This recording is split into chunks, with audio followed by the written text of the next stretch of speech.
Welcome into Rightside Radio. I am Amy Beth Shaver with Allison Sinclair and JP. Happy Monday, everybody. We have quite a week prepared for you. Every day there is a guest or two. We have great topics to discuss, to chew on with y'all. We've got people who've entered races that no one saw coming, or maybe they did. Who knows? I guess that's what happens when you decide that we need more options. And then beyond that, we have my pastor today coming on to answer the question, who is Israel? And it is, who is Israel? What does the Bible say? And what has the church taught on this subject? Because there was a point at which the church stopped teaching what was in the Bible or just stop looking. So it's going to be a great discussion at 3:30. You want to tune in for that. I'm pretty sure y'all will have a lot to say or a lot of questions. Allison and I will do our best to ask them and get them answered. We are very excited about that. But beyond, Allison, I feel like there's something that we are going to address in this moment, because it's part of a larger conversation that we've had since we've had this show. And that is on Republicans' inability to talk to one another. Allison, I'll let you kick us off, and then we'll go from there. Why me? Because they said your name first. So honestly, I don't even know if we'd be having this conversation if it hadn't been posted on a public Facebook page. But yesterday, in his sermon at, what's the name of it? Fire and Grace Church, Pastor Dean Odell and Lieutenant Governor candidate actually mentioned Amy Beth and I by name from the pulpit. He went on to post on his Lieutenant Governor Facebook page an apology for what he said. So we've had several people reach out and ask what happened. I don't know. I don't think we would have had to address it. Maybe, who knows? If he hadn't posted that. We're just going to play the clips of what he said. The clips will speak for themselves. We might have a bigger conversation, not about Dean, not about his supporters, but a bigger conversation about how we handle these things within the Republican Party as believers, as Christians. What is the right way to go about discourse? JP, do you have the two clips? Oh, I got 3 of them. You have 3? Okay. All right. Okay. These are the 3 clips from Pastor Dean Odell's sermon yesterday. The moderators, that Allison Sinclair and Amy Beth Shaver, and they have, well, those 2 of the 3 have their own little podcast, and those heifers,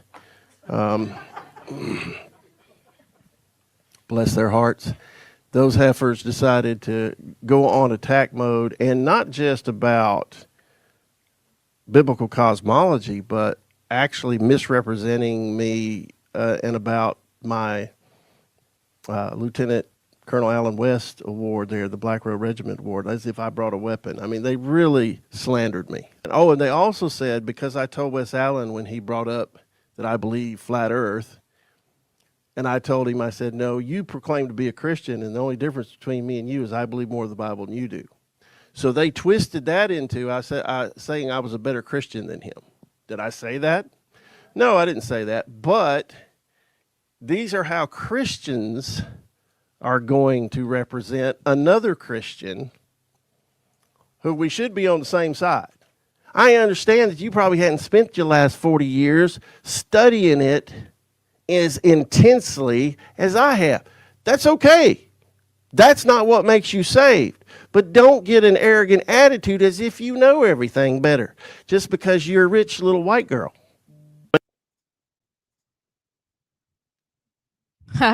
Okay, that's cute. Also, okay, let me just address this very quickly. Dean, This is all I'm going to say.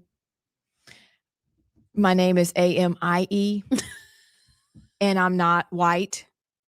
My birth father's black. I felt like you needed to know that when you called us rich little white girls. So we got to get that right. Okay. But beyond that, it is a bigger conversation, like Allison said. Wait. Time out. Were you more offended by that than being called a heifer? Oh, I laughed out loud at being called a heifer. I did. I laughed out loud at being called a heifer. And Chris got a very perturbed look on his face, and he's like, what? What? A heifer is a unmarried cow?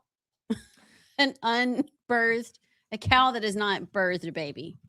It is a have a baby. Yeah, young female cow that has not yet given birth to her first calf. Also, we have 4 calves at our home. Actually, they're all grown, so we're not even that. That's kind of a compliment, actually. Actually, thanks. That means yeah, you're right. You don't know how old we are. Yeah. Thank you so much. We're close to your age, by the heifer. way. But zip it, heifer. Now, look, we understand that the apology was made on the public Facebook page for Lieutenant Governor, but that's what also drew the questions. And so, is a Lieutenant Governor candidate, is this somebody that you guys are going to trust to be our Lieutenant Governor, one heartbeat away from governor, first of all? But beyond that, in my opinion, apologies don't comes with but or I was so or blah, blah, blah. Apologies are, I'm sorry, I was wrong, moving forward. That's an apology. That's not what that was. And so no wonder a lot of people are like, y'all, what's going on? But we want to use that as a vehicle because truly, okay, say what you want. You admitted that you at least got wrong what we talked about. Thank you for that. Because he said he didn't listen to the podcast, correct? That's in Correct. the statement? Yes. And by the way, we have a radio show that turns into a podcast. So there's that as well. But we as Republicans do not do well with disagreement. We do not do well with conversation.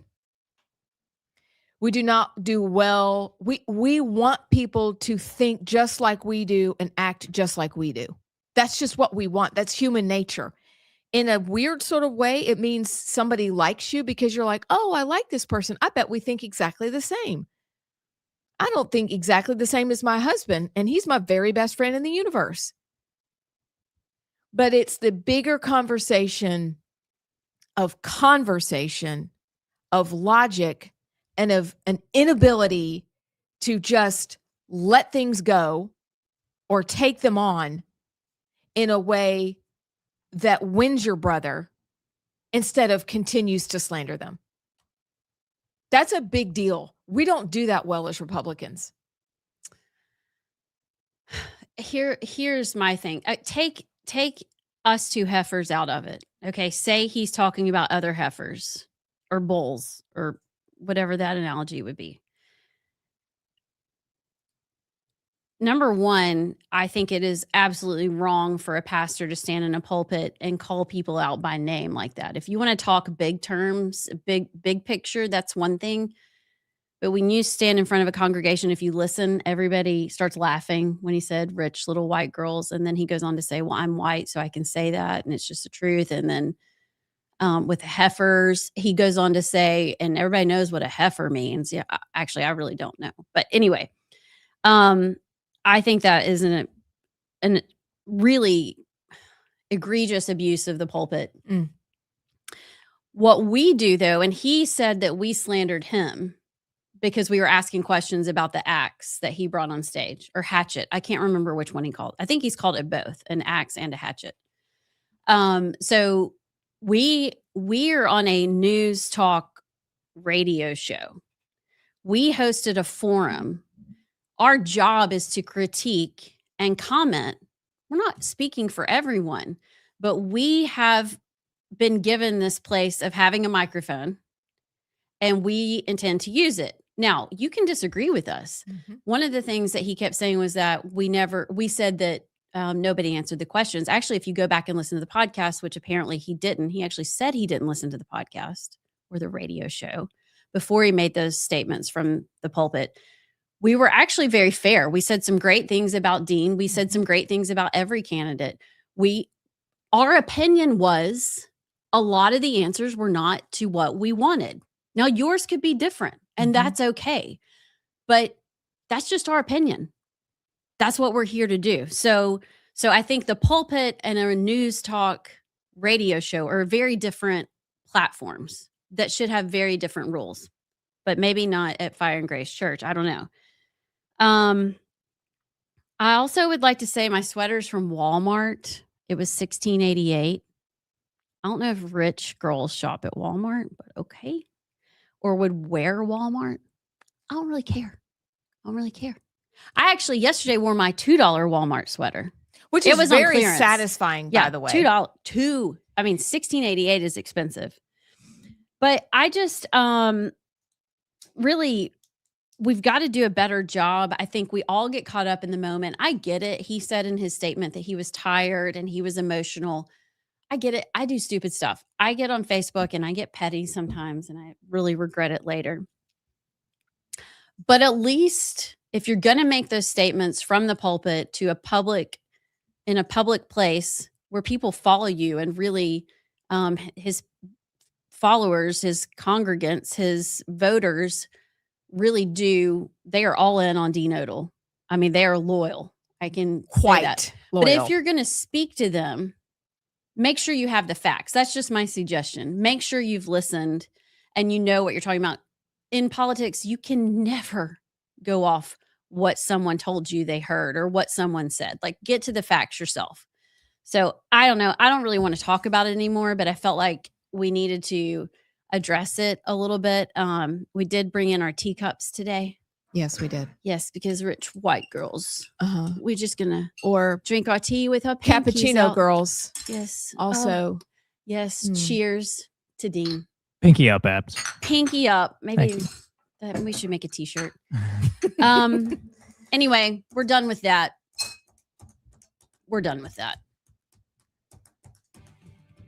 We'll be back.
Welcome back to Rightside Radio. I'm Amy, that's with an IE, Beth Shaver, with Allison Sinclair and JP.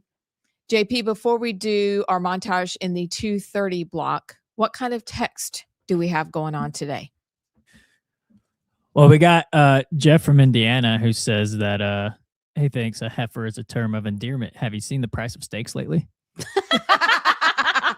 Thank you, Jeff from Indiana. Aw. And Thanks, Jeff. We also got Kenan from Huntsville who says, talking about the flat earth, if the Bible is so vague on a subject that it takes decades of study to understand it and an entire book to explain, then perhaps it doesn't really say it at all. That's so simple. I like it. We also got Stan McDonald who texted me. He said, the idea of rich white heifers is very endearing. Even if the flat earth guy did not intend the compliment, we raised heifers on our farm and a good heifer is awesome. Oh, can you give some love cheers for all these wonderful men? Thank you. Thank you so much. I've been called so much worse than a heifer. Oh boy. Let's not even get started on that. And I love in our text thread last night, you were like, who's going to tell him I'm not white? Yeah. Who's going to tell him? Because by the way, he said I'm white and I could say that. I'm like, who's going to tell him? So it's okay. It's okay. It's a greater conversation on how we can do better communicating, period. And like you said, getting all the facts together, which is what we do our best to bring you every day. We know in our not heifer era that, I mean, we'd love to be as young as a heifer, but we're not, or as expensive as a steak. Our husbands would say we are as expensive as a really beautifully cut steak. But what we do our best to do is bring you the facts as we know them every day and bring our best humility every day, because the older we get, the more we know we barely know anything at all, save Christ and him crucified. Other than that, changes. Life humbles you. Basically, it crushes you. And when we're wrong, I mean, I think that's the thing. And Dean did it, may not have been the apology we wanted, whatever. I mean, at least he posted something. At least he admitted he didn't watch it. He was willing to publicly put it out there that he made a mistake. And so I think even for us, and I've been burned so many times, whether it's on a Facebook post or just in conversation, saying things that maybe I didn't have the whole picture, you get emotional and you go, but at least be willing to go back and say, you know what, I was wrong. This is actually what happened. And so, I appreciate that from him. I mean, it still is out there. They edited out those parts from his sermon. There are screen recordings. They're around. They're going to be here. It's out there. But he tried, we'll give it to him. But that's the story, y'all. Just a bunch of heifers. So what do you call guys when you're mad at them? Uh, Okay, never mind. Don't answer that. But wouldn't you be a bull? Like what is there a cow term that's offensive for a? Oh, your face says I can't say that out loud. Is it a bad word? Well, not that specifically, but I'm not going to say what I call guys that I'm mad at on the radio. Okay. All right. I'm sorry. I'm sorry. Stick with if Stan grew up on a farm and raised cattle, he would know what is the male equivalent of a heifer. Yes, please, Stan. We would really love to know. What? Yeah. Is that how you say it? Also, thank you for listening and thank you for your text and for your feedback. We genuinely appreciate it because this is our place and you are our people. So here, oh dear. It's a steer. A steer. You steer. Or a bull calf, but I prefer bull steer. calf. No, bull calf. I like bull calf. Bull calf and a heifer. I feel like that should be along with Daryl the goose, maybe like our spirit animals. No, when we get merch, when we make it really big and have merch, it's going to be a heifer. It's going to be our mascot. And then JP's going to be in the background shaking his head. Listen, the heifers. We have an incredible montage. We have a lot of news. We have a phenomenal guest. I cannot wait for y'all to meet our pastor. That'd be JP and me. coming in. Allison knows him well, and we are so excited to have this conversation because, again, remember, it is about listening and then going and figuring out, wait a minute, what does the Bible say? Great discussion at 3:30. We learn together. We'll be back.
Welcome back to Rightside Radio. I'm Amy Beth Shaver with Allison Sinclair and JP.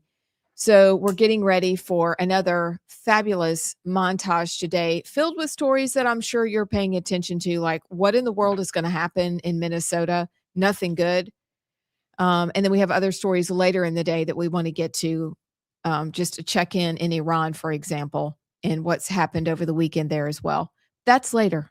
That's later. Right now, JP, take it away. Time for news.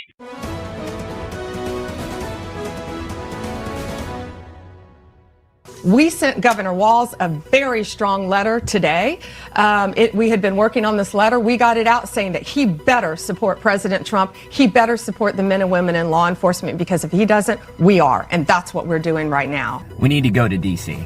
Here's the thing that I need for protesters and everyone to start realizing, okay? We're at war. The protests are over. Like, no, this is combat. I'm going to engage them in combat because we have that needs to be done. And I need for you to get shields and swords of the pew-pew kind. My job is to execute laws that are passed. And Congress right now has not changed what I consider to be a broken immigration system. Mm-hmm. And what that means is that we have certain obligations to enforce the laws that are in place, even if we think that in many cases the results may be tragic. There are going to be some stories that break our hearts. 52 years of documented school shootings in America, conducted by teenagers. Do you know 100% of them were on either an antidepressant or on a barbiturate drug for anxiety?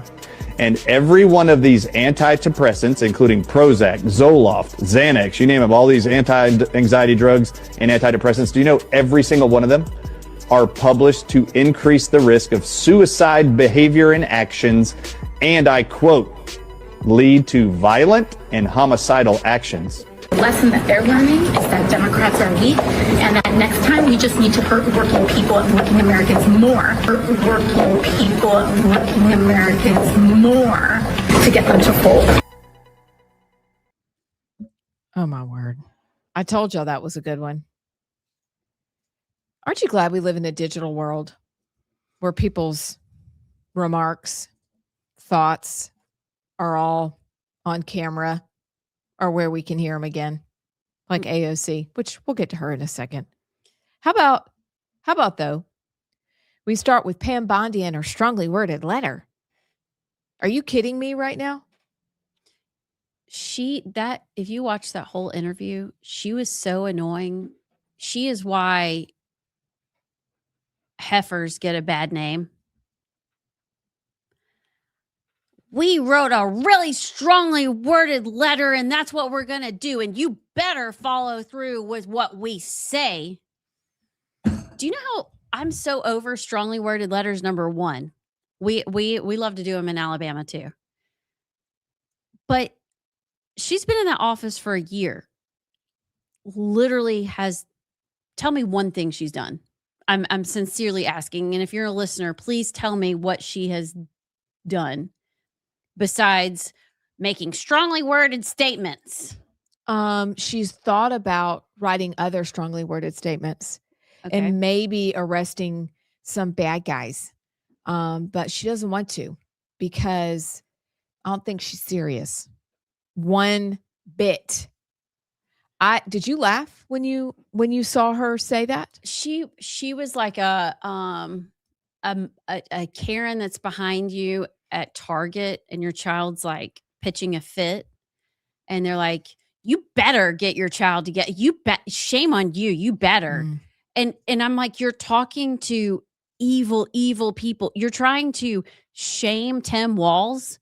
There's no way he's going down. They are defending all their evil, all their theft, all their fraud. And you think a strongly worded letter, you better listen to us. What? Like, this is a joke. She has got to go. And I know there are people that love her, people that say she's great, and maybe she is. And maybe this is like Dan Bongino. Okay, maybe her hands are tied by the higher ups. But at this point, it's embarrassing. I mean, you're going to go on Fox News and talk about your really strongly worded letter. I mean, it's embarrassing. People think of you as, well, they originally thought of you as the really smart lady who would go on Fox and other shows and have very wise things to say. And here we are dealing with terrorists ginned up by communists, led by them, truly. If you look at the interwebs and see all the communists posting, like, it's obvious who we're dealing with. And so the only way to deal with them back is power speaks to power. And not backing down has to become your first line of defense. So a letter is laughable. Pam, you are better than this. You are so much better than this. You did a lot of good for the state of Florida. We need you to get back to that girl so that you can do a lot of good for Minnesota and for the rest of the country. The state is literally burning down. And the clip that was after her was an Antifa, somebody calling, saying the time for peaceful protests are over. Go get your shields and swords. That's what she's up against. And her solution is to write a strongly worded letter. Again, I don't know what's going on in here because we aren't privy to all what happens behind the scenes. And I have to always preface it. Sometimes we just can't know. I will give her the benefit of the doubt this last time because I've been doing it for a year, but I don't know, again, what else to come to, what conclusion to come to, except that you're totally compromised or you're really not on our side by your own choice, but something doesn't ring true. And I'll be honest, some of President Trump's actions don't ring true. Who would be holding his hands and tying his hands back? I don't know.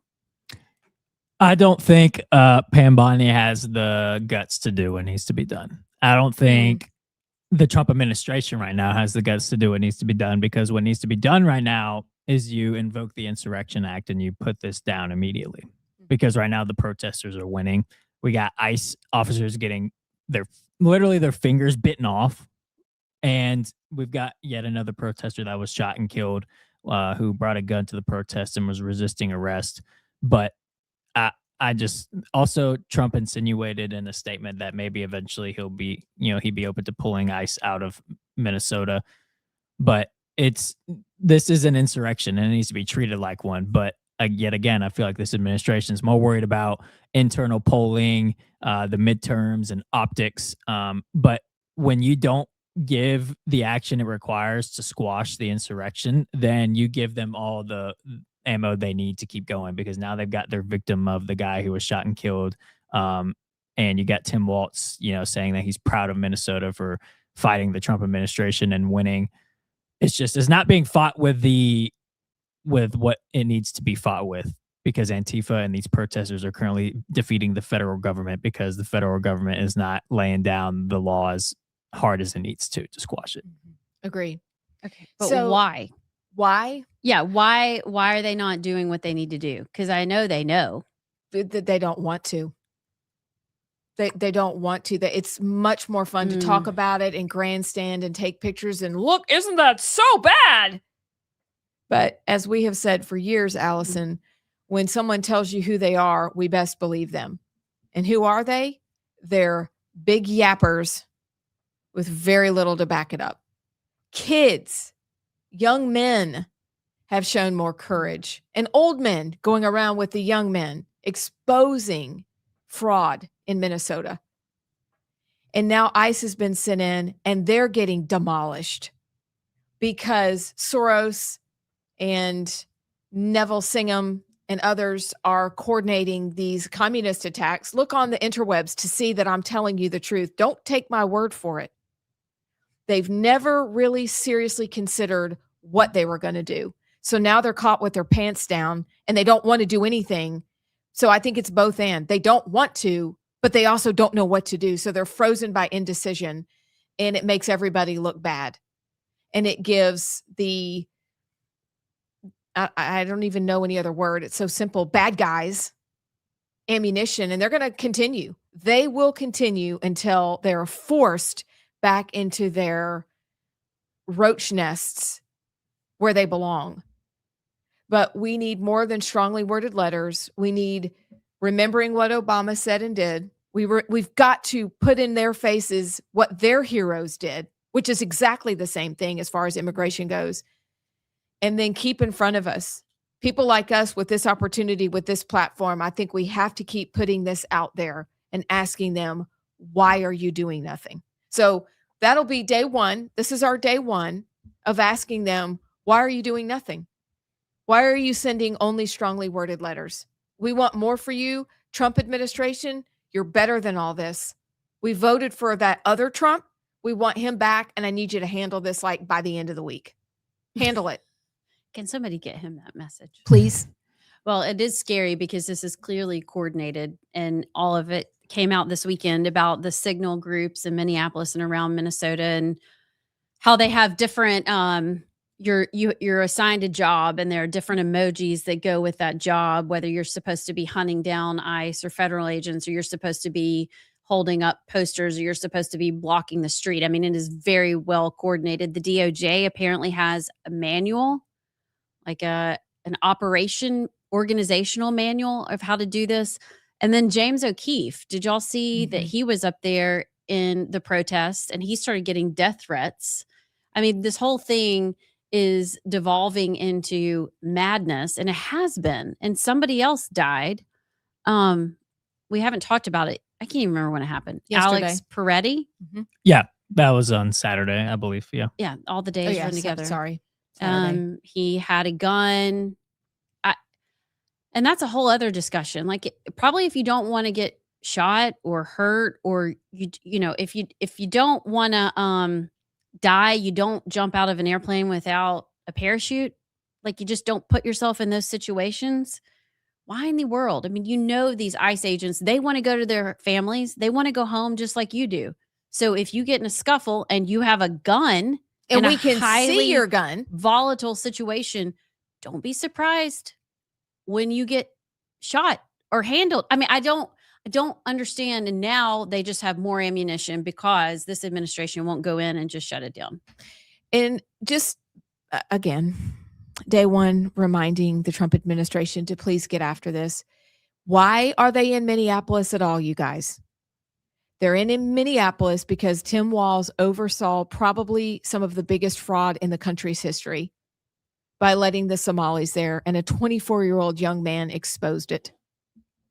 We're there because people who should have done better did not, and they allowed this to happen. Obama shipped them there in the first place, and it was allowed to continue. This is an out-of-control fire. This is 5 alarm. And so I see a lot of people going, I stand with Minnesota. I stand with Minneapolis. You do mean the law-abiding citizens, right? You don't mean the people who are in the streets that are carrying guns and have their manual. You don't mean those people, do you? You mean the law-abiding citizens who were stolen from by the Somalis, who are outraged that they have been found out at all. Like, please tell me you mean you're standing with the citizens, the good ones. This is insane. We got to go to break. When we come back, though, I'm going to tell y'all something that's insaner, Ugh. if that's a word. Is it possible? Well, 5 Republican Alabama congressmen, which is all of them, voted for continuing refugee welfare in America. And I'm going to tell you about that on the other side. We'll be back.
everybody. Welcome back. I hope you had a good little coffee break.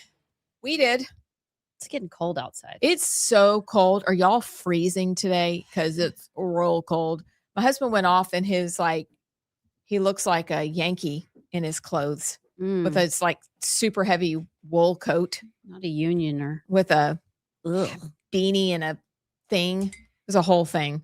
Yuck. Okay, Allison, why don't you enlighten us about what happened? Because when I saw this story this morning, I thought, I thought we talked about this. And no, our friends, and some of them are our friends, made it worse. Maybe one of them will call us, but why don't you share what happened, Mrs. Sinclair? Well, it's been a record week trying to pass these continuing resolutions to continue to fund the government. You know, all budget funding bills have to start in the House. So your House members have been working on the budget. It will then go to the Senate for a vote. So lots can change. I just want to say that. A lot can change. Amendments, the Senate can kill the bills. But what happened in the House this week is actually crazy. So we saw Robert Adderholt, Congressman Dale Strong, and Congressman Mike Rogers. All three of them voted to continue funding the National Endowment for Democracy, which sounds great, but it's turned into a big bunch of nothing except liberal, like, projects across the globe. It was started by Reagan to counteract communism in the world. Okay. It's not that anymore. But those three voted to fund it. Those three also voted on House Resolution 7148 against Amendment 2 that was brought that would take DEI, genital mutilation for minors, and abortions out of the bill. Okay. The bill would still go through, but it would take those things plus other pork projects out. Those three voted to continue to fund genital mutilation, DEI, abortions paid for by your tax dollars. Also, this week, Rand Paul is losing his mind over this. He's actually flabbergasted. House Resolution 7006. I actually looked it up this morning. It's a bunch of funding. I don't know how else to put this, but you know, the way they pass these bills, they're not single item bills. It's like you want to fund the military. Great. But in that bill is also you have to fund transgender surgeries for minors, and you have to fund abortions for LGBTQ 666 2S plus people, you know, and it's all this other crazy stuff. So this House resolution basically continues to fund refugee welfare in America up to the tune of $5 billion. I'm sorry. Refugee welfare to the tune of $5 billion in America. Okay. Okay. Great. What has been happening, and we've seen, and we've been talking about for 2 weeks now, the fraud in Minnesota. Every single Republican congressman in Alabama voted to continue financing refugee welfare in America. That would be Dale Strong. That would be Robert Adderholt. That would be Mike Rogers. The two that surprised me were Barry Moore and Gary Palmer. Not Barry and Gary. Barry and Gary. And Mike and Jerry and Dale. Well, it used to be Jerry. Mike. And Robert. But yeah, so Barry Moore, who is usually very, very solid, voted to continue funding refugee welfare. Gary Palmer, who's come so far, voted to continue. 24 House Republicans voted against it. So it's not like they would have been on their own if they had voted against it. But 24 House Republicans did. A lot of them from the Freedom Caucus, which Barry and Gary are the two members from Alabama that are in the Freedom Caucus. But they chose to vote against the Freedom Caucus and continue funding this. And I don't get it. Hey guys, we know y'all, you know us. Could you please have somebody reach out, or we're going to reach out to you. We want to understand why you did this, because this doesn't make any sense. It stinks. I really don't get it. And maybe one of them will call and tell us why. But again, if you're going to do it and vote for it, defend it. I can respect that. We'll see. We'll be back on the other side.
Welcome back to Rightside Radio. I'm Amy Beth Shaver. That's Amy with an IE. Oh, I'm going to spit my coffee out. I just wanted you to know how to spell it. Yeah, I was just for And she's friendly. half black. Half black. Yeah. And I'm cappuccino. I'm Amy Beth, half black. They've seen the pictures. They know. Okay. It's fine. I'm proud of it. Sorry. I can't help it that I didn't know it till a couple years ago. You heifer. Yeah. So I can't help it. People that missed the first part of the show are so Just confused. go back and listen. We humbly request. So we've covered a lot already today. We've given basically an update on Minnesota, starting with the absurdity of Pam Bondi's strongly worded letter. You better listen to us. Better. Please.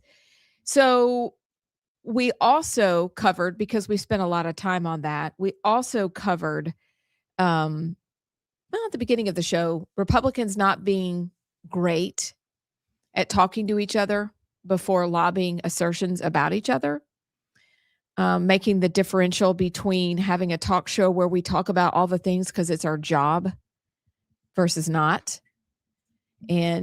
but being allowed to have opinions in general doesn't make somebody lesser than you. Now, all ideas are not equal, but as Republicans, could we not do a better job of just talking and listening? Then we discussed at the end of the hour that we had Republicans who initially we thought did great. Well, 2 of them. There were 5. There's 7 total. There were 5 or 3 of them. I'm sorry, I'm getting my numbers wrong. 3 of them last week that were like, all right, you need to know that they voted for absolute garbage. There were 4 House resolutions that were terrible. Well, then we come to find out this weekend that our buds Gary and Barry also jumped in. And Not so, on the genital not on the mutilation, genital but mutilation, just on the refugee but welfare. on the Yeah. refugee welfare. Again, we have questions. And so we want to know and we want to understand why. Help us make that make sense in the middle of what we're watching going on in Minnesota. We want to understand why. Moving past all of that. Wait, can I pause? Like Yes. We're playing Mahjong. Yes. Pause. Oh, wait, you get to pause. Can you hold your hand up and say pause? Yeah. Oh, I would like that game. Yeah. You can hold, you can jump up and down, or you can just be like, hey, pause. I just want to say that I'm not giving them an excuse. I'm actually saying if everyone would draw their lines in the sand and stick together, we maybe could do some things in DC and or Montgomery, because they do make it hard for these congressmen and women, because there's some good things, some necessary things in these resolutions and these bills that they need to get passed. But if you are continually compromising on basic things, and to me, when you get into welfare, refugee welfare, and supporting refugees, we are being overtaken. This is a war that we aren't fighting in a foreign land, but it's come to us. Mm-hmm. And it is being fought with welfare funding. It's being fought by draining the taxpayers what they pay into DC. I mean, we are $39 trillion in debt.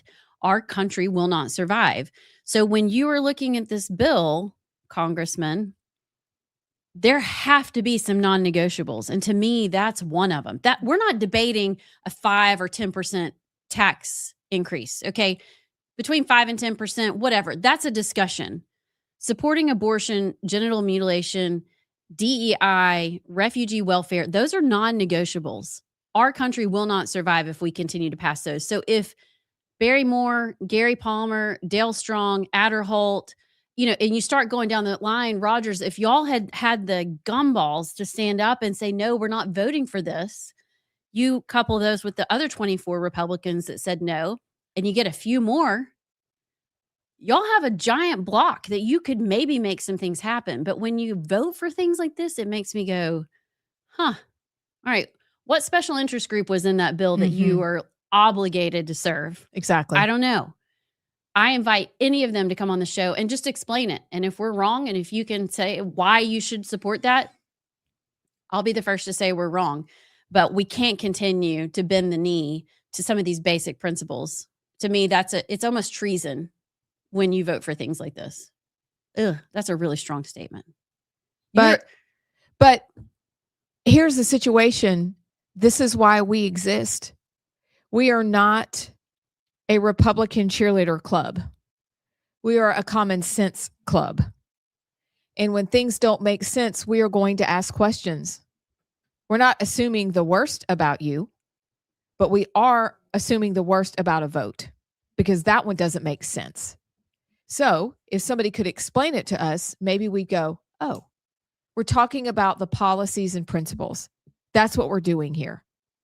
And that doesn't make sense for people that we know, especially Barry and Gary, to be fiscal conservatives. To spend money like that requires some answers. So hopefully those will come in the next couple of days. And you're right, Allison, we'll just be wrong. I would love to be wrong, Oh, actually. be great. I would love for them to be like, no, you're missing the whole point. Exactly. That would be the best outcome, actually. Well, if you notice on the left, we don't have a problem with them voting against their agenda and having to explain to their constituents, well, I did that because of this, this was in there. I couldn't vote for it. They're, for the most part, pretty much in lockstep. And once again, we're talking about how Democrats are so much more effective than Republicans.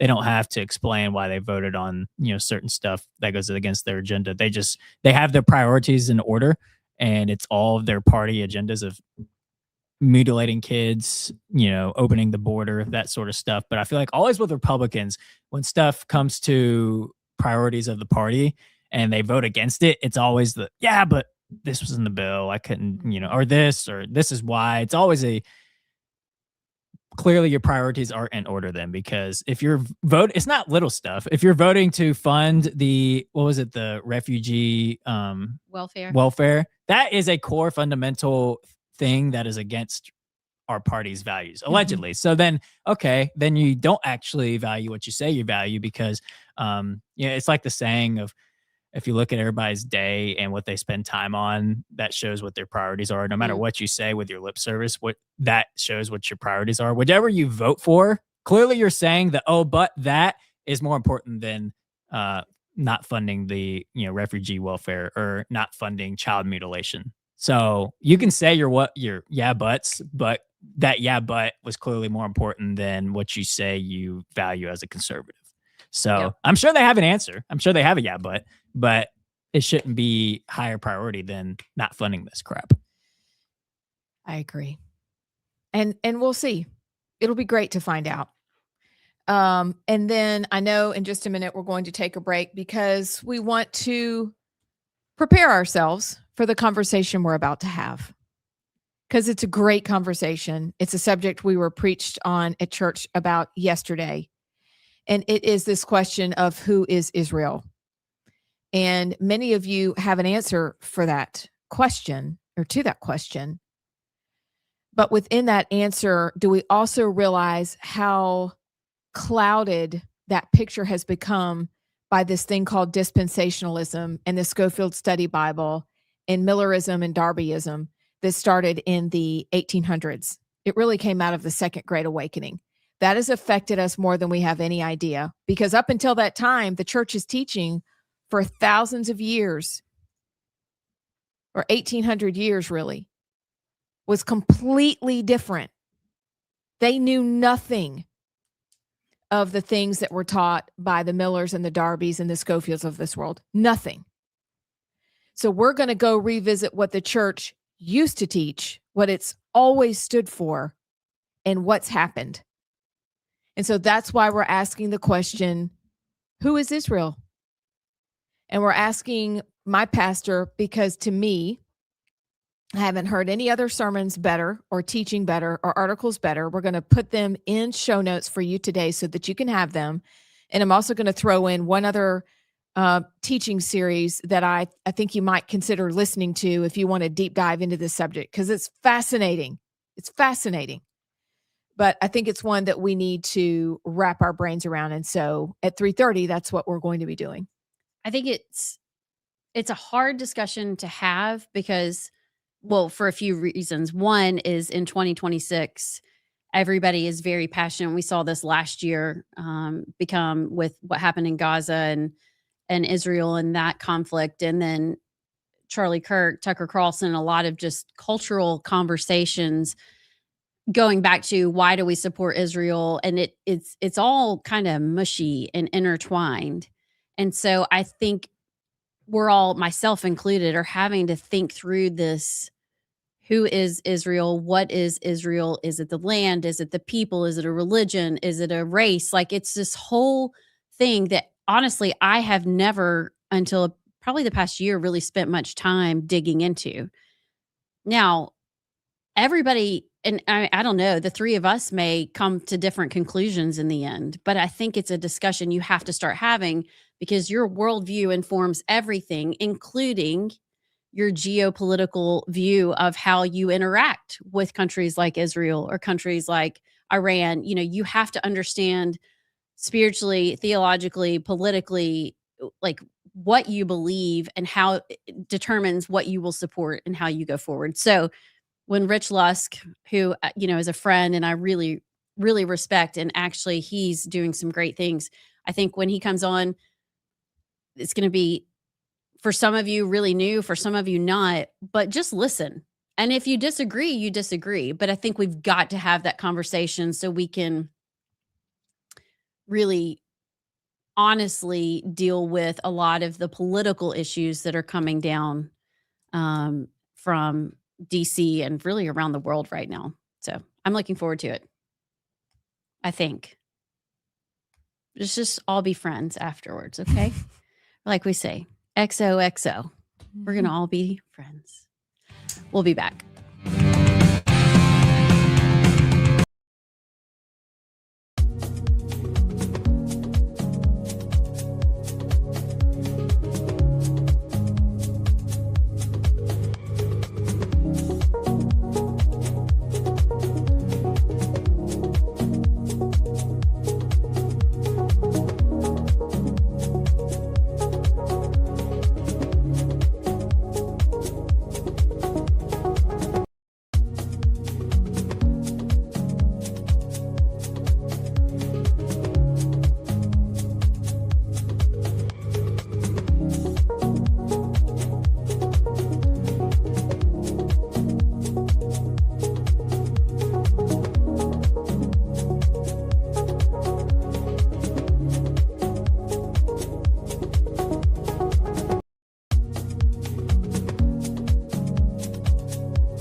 I'm Amy Beth Shaver with Allison Sinclair and JP, getting ready at 3:30 for a segment with 2 segments, and then a future podcast with the one and only my pastor, Rich Lusk. To set that up before we get to your text, here is the whole deal. We have placed too much hope in political and social reforms only to find out that we were being deprived of our most precious possession, our spiritual life. This is a real crisis. That's a quote by Solzhenitsyn. And we want to do more of that because our only hope is in God himself. We are not Christless conservatives. We want real solutions, but we understand where they're rooted and grounded, and that's in Christ. So get ready for a great discussion coming up. But before that, JP, you have some text, sir. That I do. First, we got Mike from Florence who says, we need 2 executive orders, ending the filibuster, and all bills must be single item bills or whatever it takes to make those things happen now before the Democrats regain control. 100%. Yep. Yeah, because then the yeah buts won't be there. Yep. The single issue votes. You're right. That should probably go on a quote board. Yeah, but. The yeah buts. Yeah. The yeah buts. I like that. It's too common with Republicans. Brad from Crimestone, he actually brings up a good point. Says maybe Barry and Gary couldn't bring themselves to vote against the defense spending bill because they feared that someone would use it against them in a campaign ad. I mean, that is what Senator Mom, parentheses, so dubbed by one Allison Sinclair, did to fellow Republican Mo Brooks in the Senate primary they were competing in. Or maybe Republicans in Alabama are scared to death to vote against any defense spending bill because of how much of the economy of the state of Huntsville, I mean Alabama, depends on federal dollars. Okay. Brad from Crimestone, great memory. Wait, I didn't even hear the rest of it. I was trying to figure out who Senator Mom is. You Katie Britt. We said that in a past life. Oh, we did. We're friends now, so it's fine. Okay, read it again. Well, not the whole. Okay, Yeah, I'll read after the Senator Mom part. It said that Katie Britt used it in a campaign ad against Mo Brooks, yes. and says that maybe Republicans in Alabama are scared to vote against any defense spending bill because of how much the economy of Alabama, aka Huntsville, uses on federal dollars. Yep, that's fair. Which I can tell you as a lifelong Huntsvillian that is Huntsville. So I understand. There's probably something like that sneaked into that bill in particular, maybe with the refugee. Like I said, I went and looked up the bill. There are hundreds of funding line items on there. Some legit, some stupid. My thing is, I get what Brad's saying, and I hate, if you remember, and I talk about it all the time, Mo Brooks was voting against not drafting our daughters and red flag laws. Those were Mo Brooks' line in the sand, and he did because the voters, we have to pay attention and go, wait a second, that's kind of against his character. So what more is here?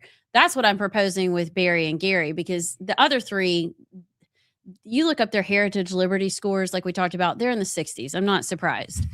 But Barry and Gary, I am surprised about that. So I'm sure there was something in there that they wanted passed. But to me, you have to have your non-negotiables. And when you're talking about funding refugee welfare and using my tax dollars to fund and continue the flow of money of fraud in Minnesota, I have a real issue with that. So I don't know if there's a good excuse, and I get the fear because both of them, well, especially Barry, who's running for Senate, has a lot of competition in that race. It's interesting, though, he was just endorsed by Trump. I wonder what Trump feels about this, because the people on the list that didn't vote for this are kind of on the outs with Trump. So it makes me wonder if the Trump administration this is what they wanted. You mean Susie Wiles? Yeah. I'm just asking. You're just asking questions. I'm just asking. One more here. We got Connor from Huntsville who says, barely a day goes by that I don't wish that Mo Brooks had stayed in the house. Hey, we'll see what's going to happen. I mean, we'll see. He had a way of keeping people honest, and we're missing that. Or at least getting people to defend themselves without getting super defensive.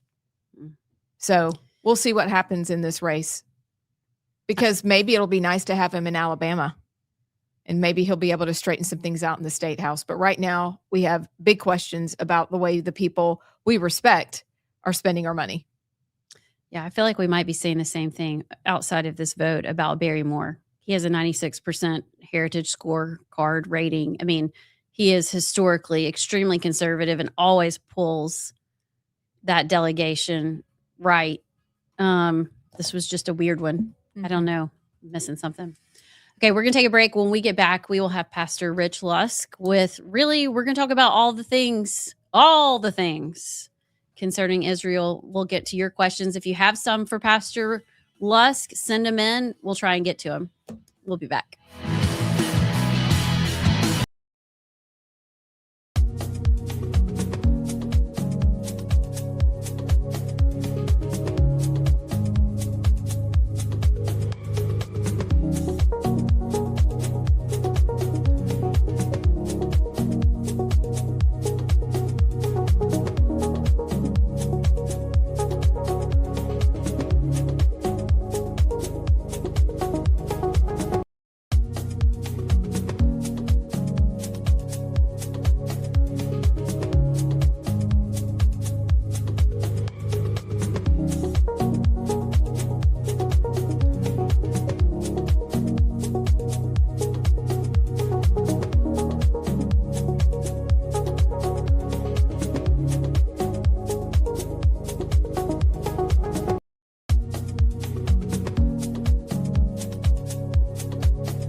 Welcome back to Rightside Radio. I'm Amy Beth Shaver with Allison Sinclair and JP.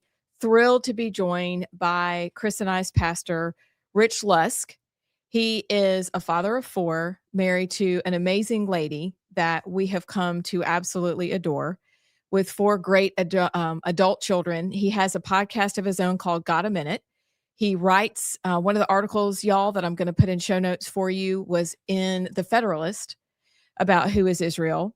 There's another one we'll put up for you, and then we'll put a link to his podcast, which is also fantastic. And in the future, he's agreed to come on and we can really dig in and spend some time asking these questions. So even if we don't get to your question today, know that we will see it, take it into account, and put that into a future podcast. But Pastor, thank you so much for coming on today. It is great to be with y'all. Love that you're doing this show. We need as many conservative Christian voices as we can have out there. So really glad to be here with you today.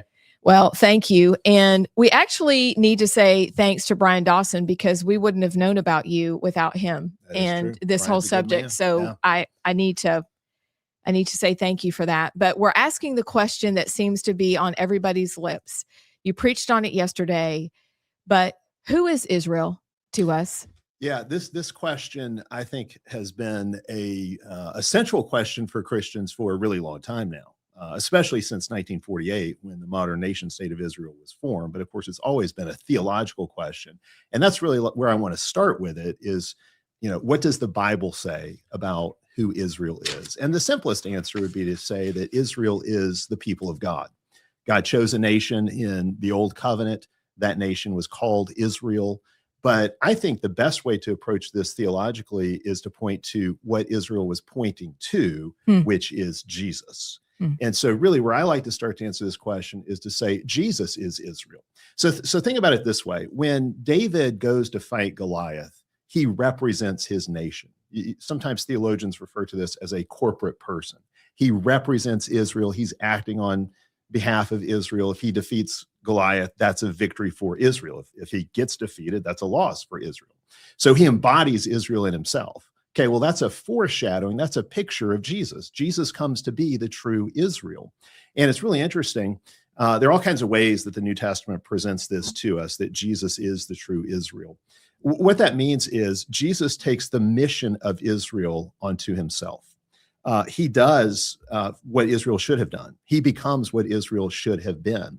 It's really interesting. In Matthew's gospel, Matthew opens his gospel with a genealogy, and he introduces Jesus to us as the son of Abraham and the son of David. And if you think about it, all of the promises God made to Abraham were about his seed. They were about his son. So if Jesus is the son of Abraham, that means the promises are to him and for him and through him. He's going to be the one in which all of this is fulfilled.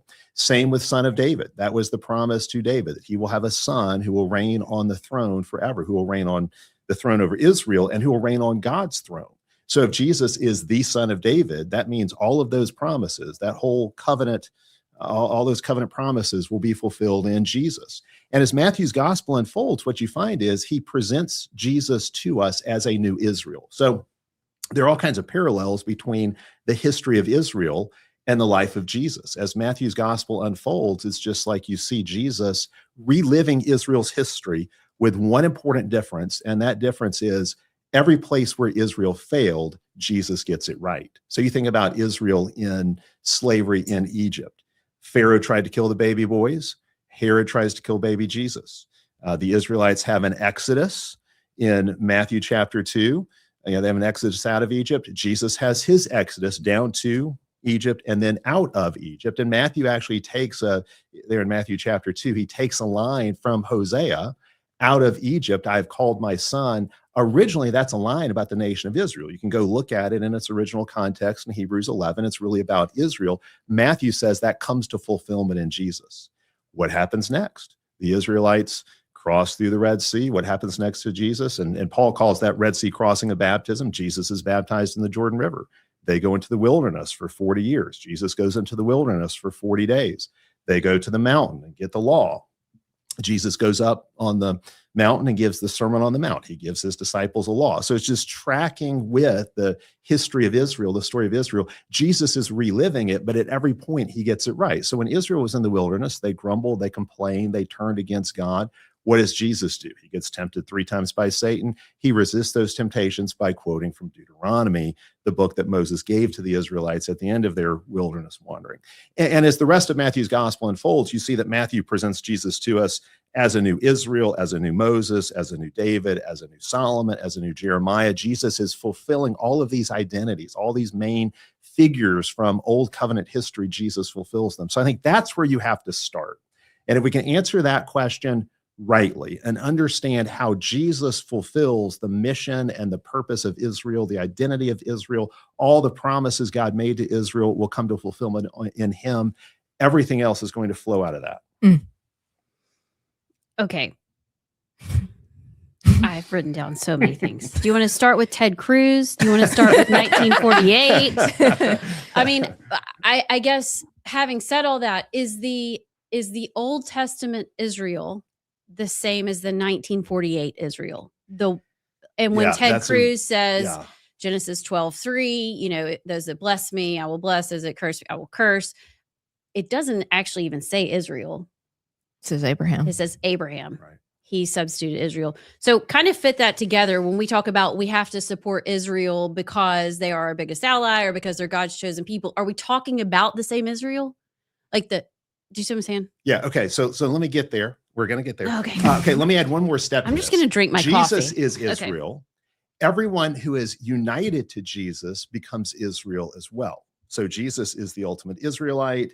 Everyone who trusts in him is united to him. And so, and this is true of people who would be ethnically or genetically Jewish or Gentile. You become an Israelite by trusting in Jesus. And that is how the New Testament defines Israel. So you can go to Romans chapter 4, and Paul opens the question, who are Abraham's children? What have we found to be true about Abraham's fatherhood? And basically in that chapter, he says, Abraham is the father of those who are uncircumcised and believe, so the Gentiles, and those who are circumcised who believe in Jesus. So that's Israel right there. Those who have the faith of Abraham are Israel. Same answer is given in Galatians chapter 3, where it's basically the same steps in the argument. And he says, if you belong to Christ by faith, then you are Abraham's children and you are Abraham's heirs. The promises God made to Abraham belong to you. Now that raises the question, well, what about all those Jews who didn't believe? What happens to them? Well, Romans 2 tells us a true Jew is not one who is one outwardly, but inwardly. In Revelation chapter 2, Jesus says that not all who say they are Jews are Jews. In fact, he says some of their synagogues have become synagogues of Satan. Okay. In John chapter 8, you've got Pharisees who say to Jesus, we have Abraham for our father. And Jesus says, no, you don't. You have the devil for your father, because if you were of your father Abraham, you would believe in me. Abraham looked ahead to my day and rejoiced. If you're rejecting my words, then if you reject me, you reject my father, and you are, in a sense, being cut off from your membership in the family of Abraham. John the Baptist had already threatened this when he was out baptizing people, and the Pharisees came out to him, and he said, don't say that because you have Abraham as your father, that you're somehow automatically protected from judgment. He said, God can raise up children of Abraham from these stones. He says the axe is already laid at the root of the tree. So membership in Abraham's family was never an unconditional kind of thing. It was never some kind of permanent possession that no matter what you do or how you live, you get to have this status of being God's people. I think where this is most developed is in Romans 9 through 11. In Romans 9, and this would be really important for Ted Cruz, not all who are Israel are Israel. Okay, not all who say they're Israel are Israel. And he goes on in Romans chapter 11 to say that, yes, there are natural branches on the tree, those who are the biological or genetic offspring of Abraham. If they don't believe in Jesus, they get broken out of the tree. So that tree has Abraham as its root. It's the covenant tree. If you don't believe in Jesus, you are broken out of that tree. And Paul says Gentiles who do believe in Jesus get grafted into the tree. So one thing we see here is there's only one way of salvation for all of humanity. Jew, Gentile, it does not matter. There's only one way of salvation, and that way of salvation is found in Jesus. He's the way, the truth, the life. He is the only way to salvation, the only way to the Father, the only way to get your sins forgiven is in the blood of Jesus. So you got to start with that before you can answer what I think are the downstream political questions. Now, you asked about Ted Cruz. You asked about 1948. I'm sorry. So I let's get to that. Okay. I do want to get to that because those are really important questions. And when people ask that question, when people, we talked about how this is such a popular question right now. This is why, okay? Because what should America's relationship with Israel be? Ted Cruz had that now infamous interview with Tucker Carlson where he said, and he couldn't cite the Bible passage, but he said, we have to bless Israel to be blessed. And Tucker Carlson said back, so you mean bless the government of Israel? And Cruz said, no, the people. But it was clear that Ted Cruz was thinking of that modern nation state as the people we have to bless. Okay. That I think is a huge mistake. Okay. Same kind of thing. Lindsey Graham has done this kind of thing. Lindsey Graham has said, if we pull the plug on Israel, God will pull the plug on us.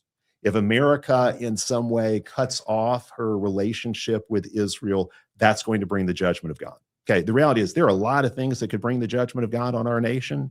Abortion, same-sex marriage, transgenderism, and we can go down the list of things that would bring God's judgment, but our foreign policy towards Israel is not one of them. Okay, that's not, we have no divine obligation to have some kind of unconditionally supportive relationship with the nation of Israel.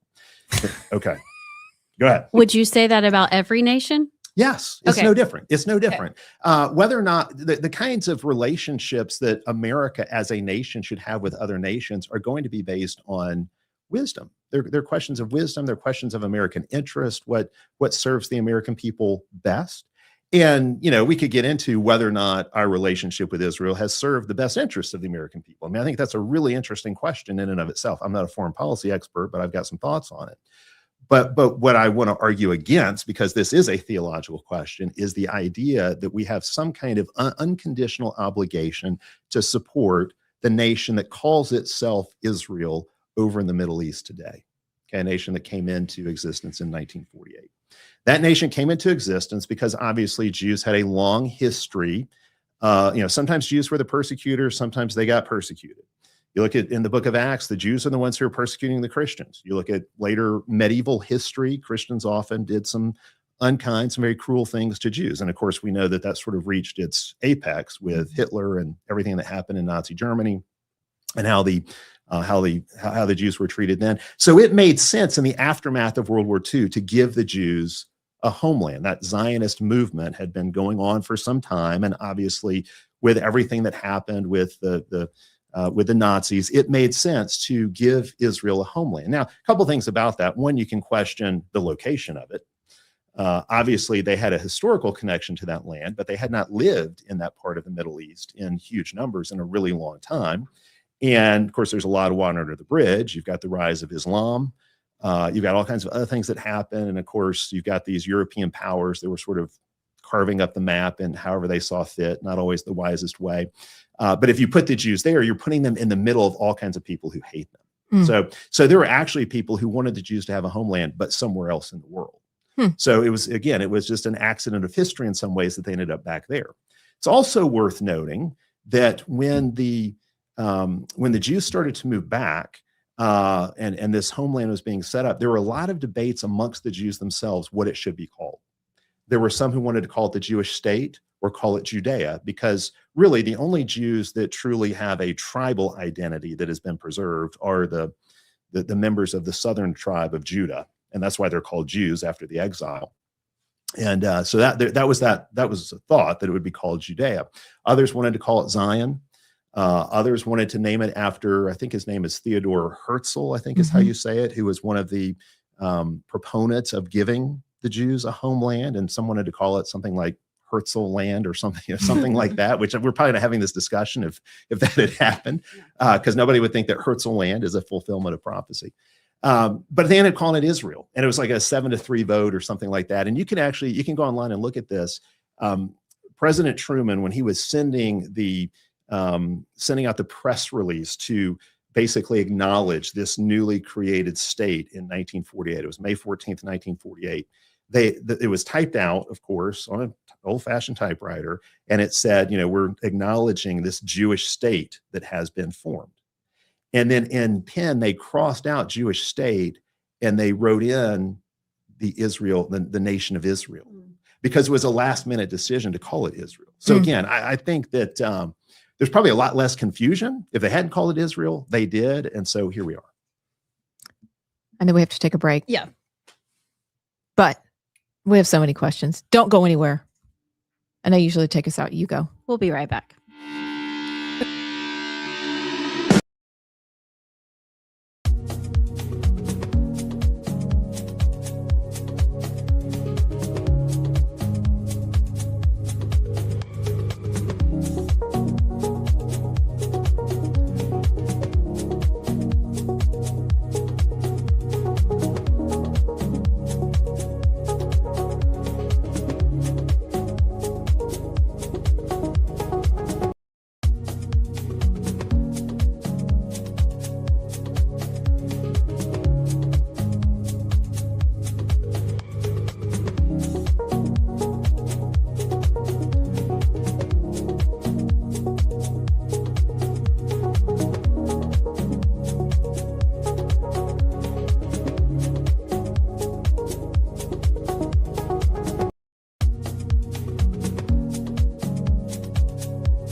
Welcome back to Rightside Radio. I'm Amy Beth Shaver with Allison Sinclair and JP, joined by my pastor, Rich Lusk, and talking about who is Israel. What we're going to do is ask one more question this hour, and then Rich has agreed to stay on with us for the first segment of the 4 o'clock hour. But first, this question, here it is. Could we talk about the prevalence of anti-Semitism? Yes, we can. And anti-Semitism is a real problem. It's been on the left for a really long time. There's a strain of anti-Semitism starting to emerge on the right that I think we should pay attention to. But I would say at the same time, that term anti-Semitism has become just about as useless as the term racism. We know that there are lots of people get accused of racism who are not racist. You know, there are lots of things that people will put that racist label on that are not racism at all. And the same kind of thing can happen with anti-Semitism. If you say what I said a few minutes ago, which is that Jews have to believe in Jesus to be saved, there are people who will say that's anti-Semitic. You say that Jews have to trust in Jesus to find salvation. Some people will say that's anti-Semitic. So we have to be very discerning here about what's actually being talked about. I would say that the flip side of that is if you say Jews can't be saved, for example, like Jews just can't be saved for whatever reason, that the branches on the tree of the covenant that were broken out can't be grafted back in, that would truly be anti-Semitic. If you say that Jews are uniquely malevolent and you use them as a scapegoat and blame them for all the problems, say, of Western society, or you think that, Jews absolutely run the world and control everything. I mean, there are some of these, there are people who will say things like that. That could verge over into a kind of anti-Semitism. If you refuse to acknowledge the good contributions that Jews have made, that could be a form of anti-Semitism. But a lot of things that get labeled anti-Semitism are not anti-Semitism. Criticizing the nation of Israel is not anti-Semitic. Questioning our nation's foreign policy towards Israel is not anti-Semitic. In the Bible, there's a long history of criticizing the Jewish people. Just read the prophets. Look at Jesus, look at Paul, and these are Jews who are criticizing other Jews for their unfaithfulness to God. They're not anti-Semitic. It's not an issue of race. It's an issue of covenant faithfulness. It's an issue of obedience to God. Allison? I was just thinking, I think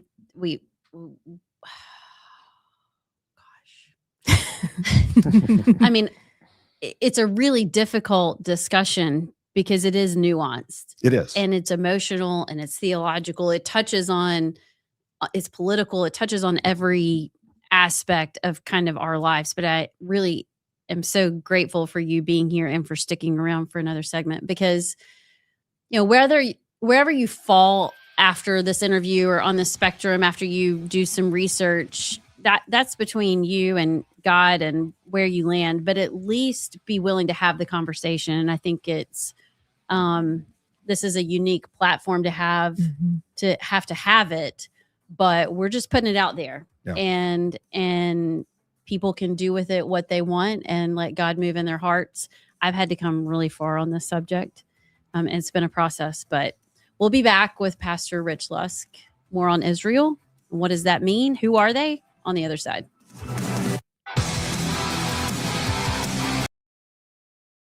So I want to remind you, Inspire Advisors is one of our sponsors, and they are doing amazing work. Look, I know this audience. You're the kind of folks who believe in standing up for your principles. You're good stewards of what you have for resources.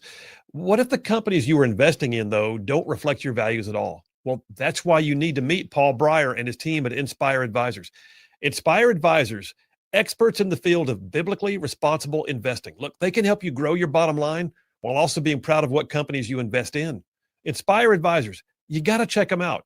Here's their website, www.moneypatternwealth.com. That's Inspire Advisors, www.moneypatternwealth.com, and tell them you heard about it on Rightside Radio.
Welcome back to Rightside Radio. I'm Amy Beth Shaver. That's IE with Allison Sinclair. I just had to clear that up. With JP and my pastor, Rich Lusk.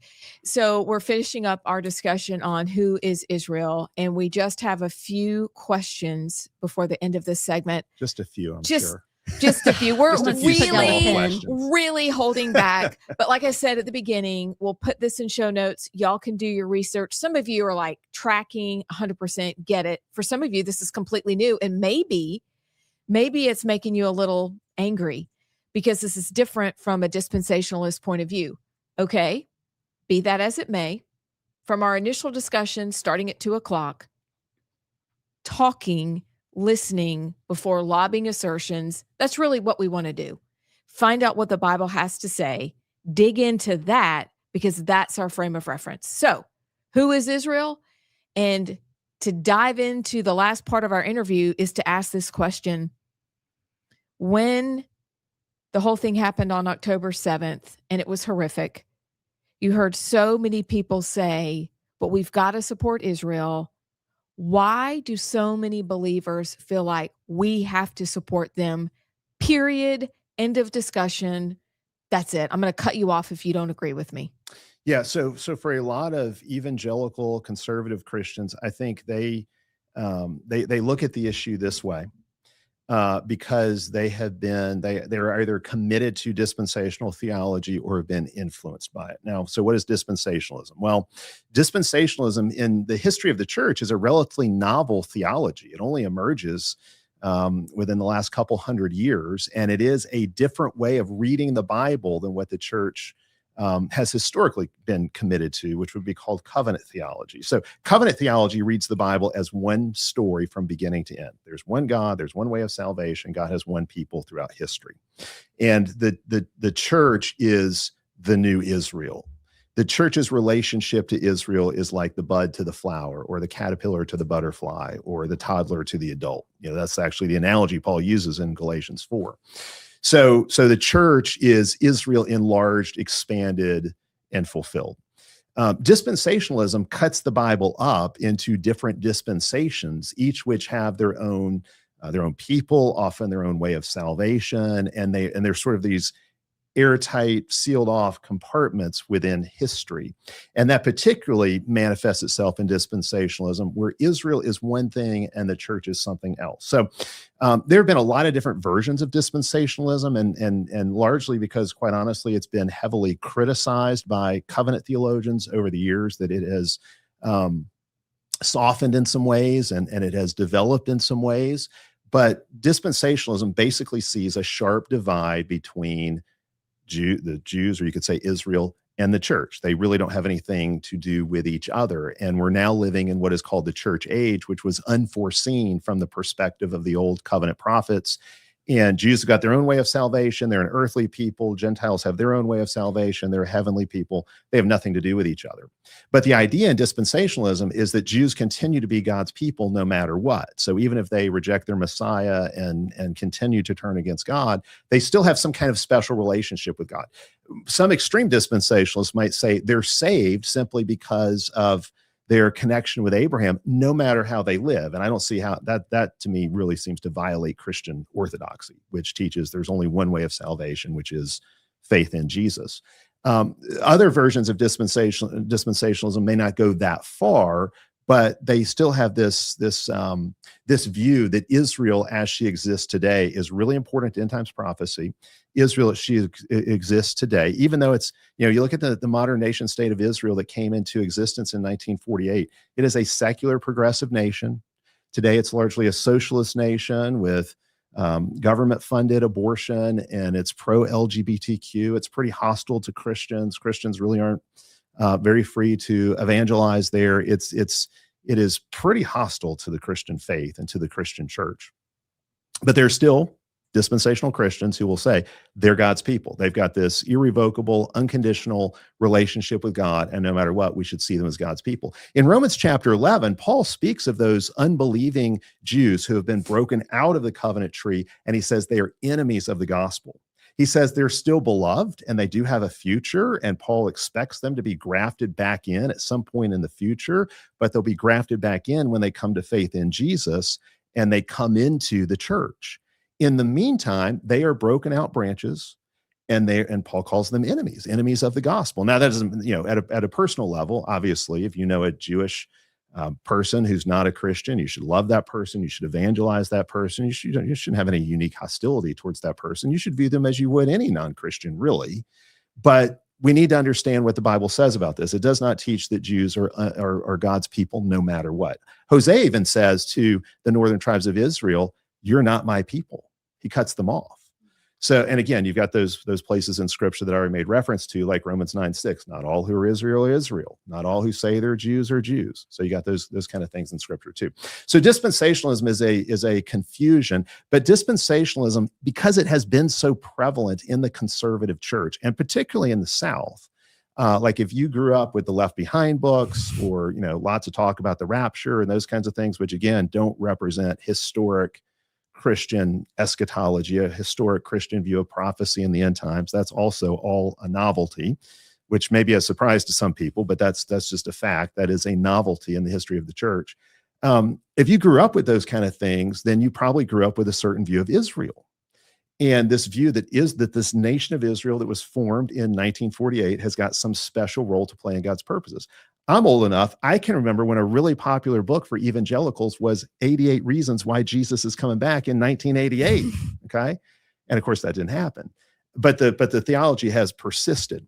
So I think that's the main reason. It's dispensational theology. So when Ted Cruz, he couldn't find the Bible verse, but what he was thinking of was Genesis 12:3, when he says we have to have this unconditional support for Israel. We have to bless Israel because that's how we get blessed.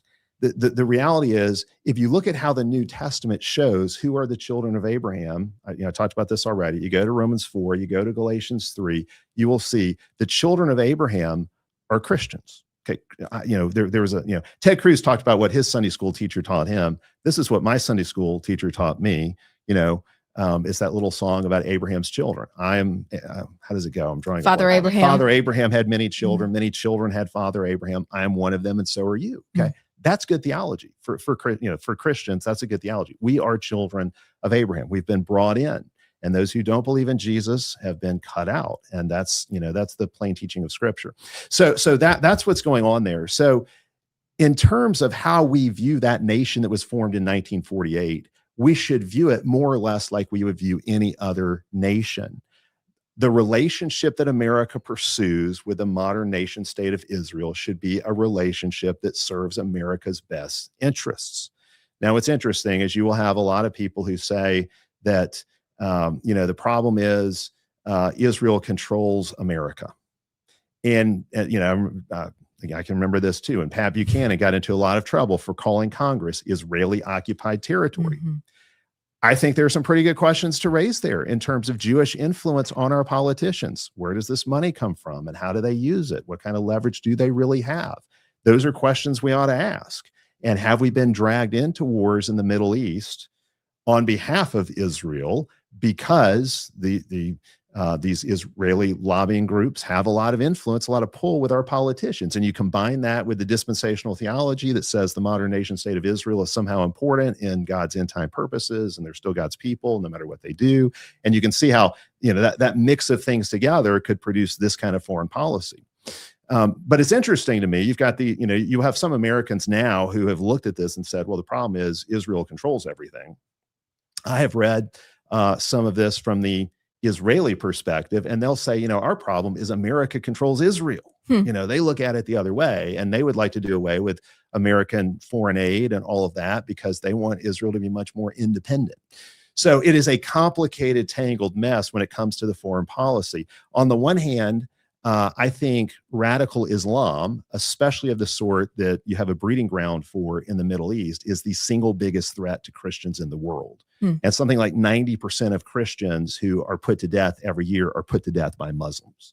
So in terms of the overt persecution of the church, the Muslims are a much bigger problem. And so, if you've got this war going on now between Israel and Hamas, I have no sympathies whatsoever towards Hamas. Now, I think if Israel is going to prosecute that war, they need to do so according to just war standards. And I know some questions have been raised there. Have they crossed the line at certain points with how they've gone on the offensive? Those are good questions to ask, and I'm no expert in those things. But I would say Israel has a right to defend itself like any other nation.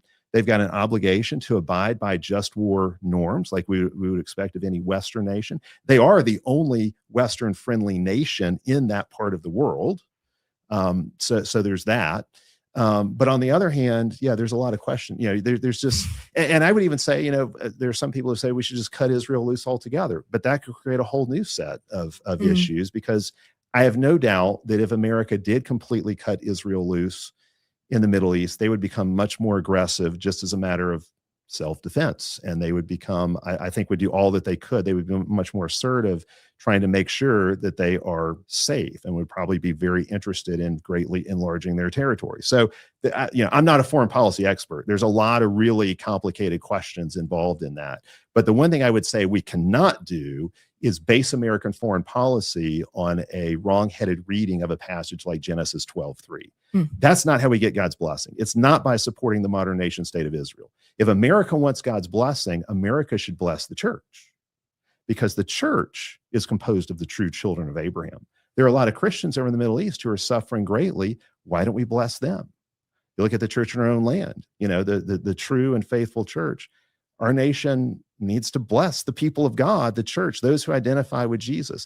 I would say there's no obligation for us to stand with Israel because Israel does not stand with Jesus.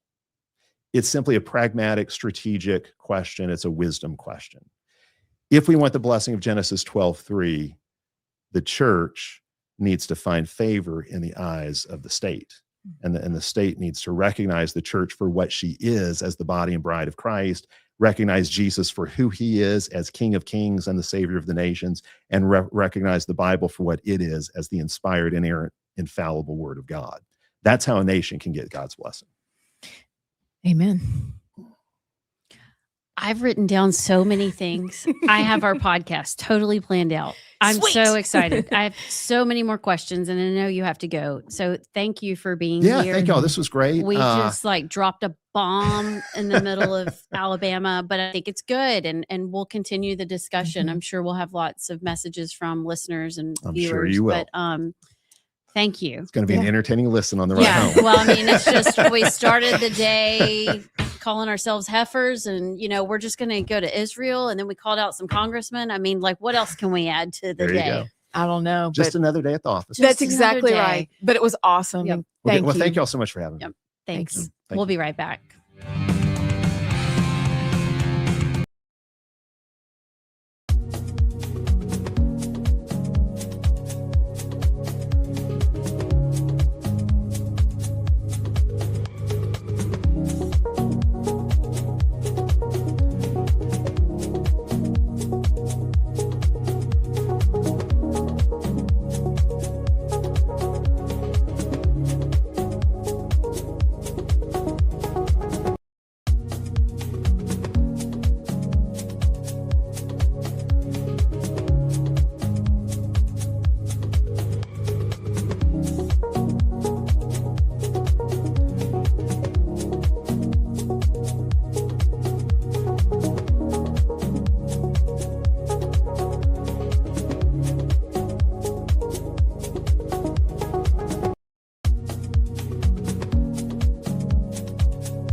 wrapping up our discussion with Pastor Rich Lusk.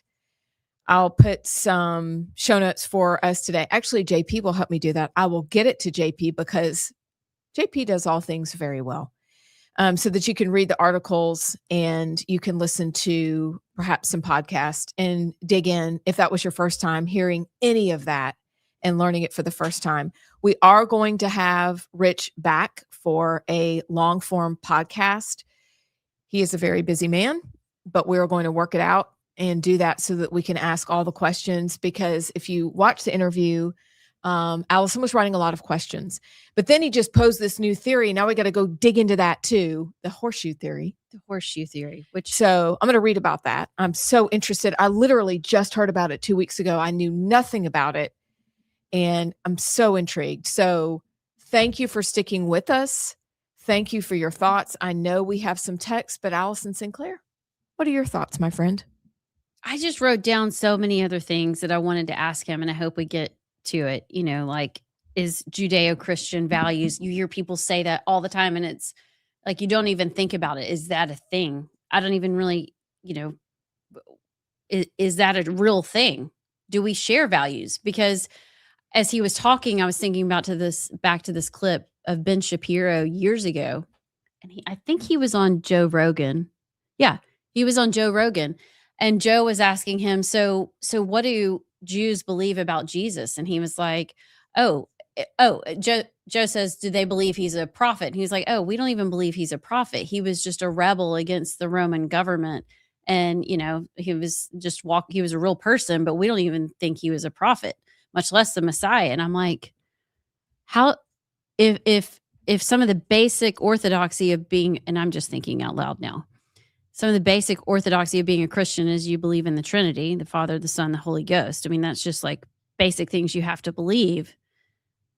If the Jewish people don't believe that Jesus was the Messiah, like, how do we share values? We have the same Old Testament, but then they have the all their other books that have totally different teachings like in the it. Talmud? Like the Talmud, so it's kind of confusing. I would love to get his thoughts on that. Those are things that I haven't really hashed out in my brainicle yet. Replacement theory versus covenant theology. I mean, it's just this whole, there's so much there. And I think we would do ourselves well to really dig in. We would. And as I'll post the sermon from yesterday, I'm not sure it's out yet, but it answers some of those questions that he said on the show. Covenant versus fulfillment is a great way to look at it, because when you do dig into scripture, and he took us scripture by scripture through the Old Testament and the New, is fascinating and in depth, and it's mind-blowing, because yesterday was perhaps the first day I really realized how touched we had been negatively by the novel theology that is dispensationalism, that was introduced to us after the Second Great Awakening by a lady from the Northeast and other people at the same time. It was kind of when Mormonism sprouted and other sprouts off of the one true vine. These are not true. I'm sorry. I'm about to make people mad. But if you look at that time period, this is when Millerism, Darbyism, and then the Schofield Study Bible took off. And that's when I believe we got backwards in our theology, because if you look at the church and at the church fathers, they knew nothing of dispensational theology, nothing. And so I want us to be super careful, which is why I'm going to also put some podcast in for you to dig in and check out for yourself. We can all be friends. This is not a deal at all. But dig in and figure this out for yourself, because there's a whole lot there that I think we missed out. I missed out on, and I've learned, and I would love to share that with you. And then again, in a future podcast with Rich, because we've got to make sure we know what the Bible actually says and not twist ourselves into pretzel knots to make up what we think it says. I think I'm going to go get another cup of coffee. We'll be back.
foreign, wherever you are, thank you for listening and tuning in to the interview.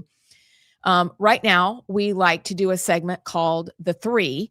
And yes, it's based off of the 5, but it's just catching up with the stories that are going on around Alabama or around the country. And we're going to dive into that real quick because we're basically already at the end of our show. But my story today, is anybody ready, or do you mind if I jump in? You go right ahead, All right. Amy, with the IE. Thank you, JP. Heifers first. I have to tell my friend that I'm texting with this story. She'll die. So, JP, you covered this on Friday in the JP on Sports, talking about the Alabama High School Athletic Association. And it's what I did my reel on today. I don't know if you've even had a second to post it yet, but it's coming out. So look out for it. But I just wanted to remind people that the Alabama High School Athletic Association is a created body. It is not related to the government. Their job is simply to really run the championships. It's the NCAA of high school athletics for the state. Last year, they decided after the Choose Act went into effect, kids who use those monies to transfer schools would have to sit out for the year. Now they've decided that kids can play each other through the year, but then when it comes to championship time, they have to segregate out into public or private schools. It makes no sense. This, after 20 years of meddling, we lived through the Tim Tebow situation. Our son was homeschooled. He played basketball in middle school before joining back up with his high school class. And I can tell you it is a nightmare. There's a bias against private schools. Big time, big time, big time. They go out of their way to make sure that they make trouble, even though this is the question, why? When we've already paid our tax dollars, we're paying on top of that. We're paying twice for our children's education. The last time I checked, we're free in this country. And I don't know about y'all, but I am fired up about this. And I hope we will call and we will ask questions and we will make noise, or we will continue and consider starting another organization, because we don't always have to live with what we have. We can start over again. Well, apparently, I think it's either today or tomorrow. It's this week. They're having a private schools only meeting in Montgomery. Will Ainsworth is actually going to be leading the meeting. Go, Will. About, do they just start their own league? How do they go about this? Because they are so beyond themselves pissed, and rightfully so. I actually saw AJ McCarron on his podcast talk about it, and he said that this was going to be one of the things that he pursued in his political career if he was lieutenant governor. Just completely getting rid of the HSA out of the picture. He said how much this is ruining the competition. It's awful for the kids, and he's right. So I don't know. The HSAA, they love to make everything about themselves and ruin everything.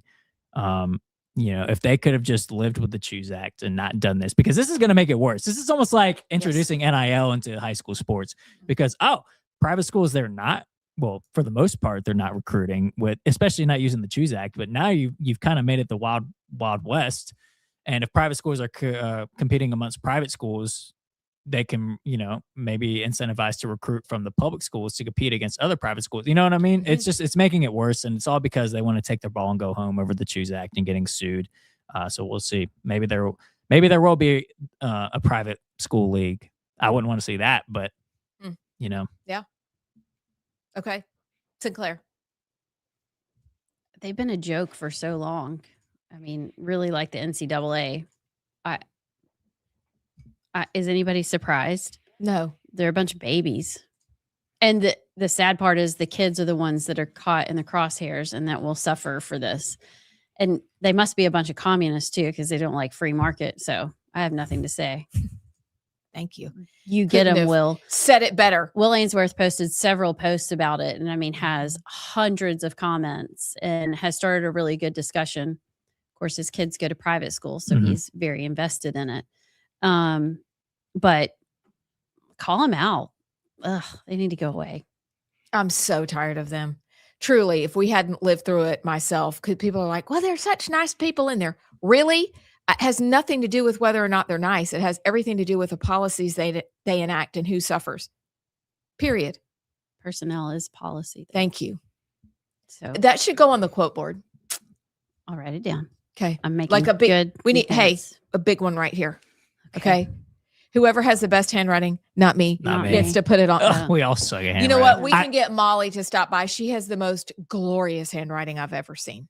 However bad y'all think y'all's are, I guarantee you mine's worse handwriting. Well, I promise you. I'd recruit my son, but he writes micrographically, like teeny tiny. You can't even Is that a see word? it. Yeah, micrographia. It So is. Microscopically, I think. I'll recruit Molly. I'll tell her next time she's home from the plains that she can write our beautiful board for War us. Eagle.